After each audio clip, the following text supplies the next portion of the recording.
Tātad, kas ir radoša domāšana?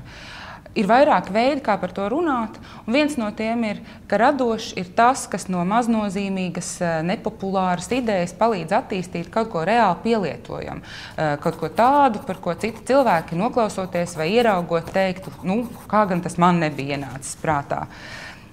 Vai to var apgūt un vai to var iemācīties? Visbiežāk radošais process vislabāk notiek, kad trīs lietas sanāk kopā.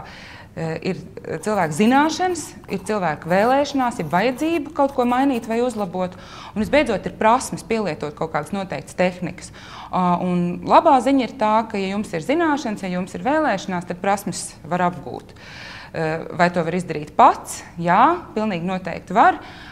Un te ir trīs lietas, kuras ir svarīgi atcerēties. Pirmā, nebaidieties kaut ko mainīt, atrast jaunu skatu punktu.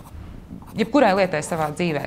Brauciet pa neierastiem maršrutiem, ēdiet neierastus ēdienus, izmēģiniet kaut ko jaunu. Nākamā lieta – trenējiet savu domāšanas elastību. Nebaidieties diskutēt ar citādi domājošiem, ar bērniem. Tas viss jums palīdzēs attīstīt domāšanu.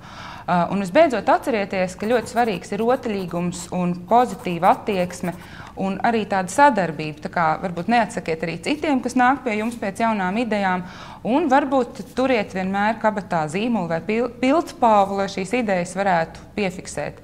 Pat svarīgākais ir tas, ka būt radošam patiesībā tā ir attieksmes izvēle, un tas ir katra mūsu pašu rokās. Bet, ja jūs gribat uzzināt vairāk par radošuma tehnikām, esat laipni aicināti apmeklēt Triviums mājaslapu. Mēs priecāsimies palīdzēt jums kļūt radošiem.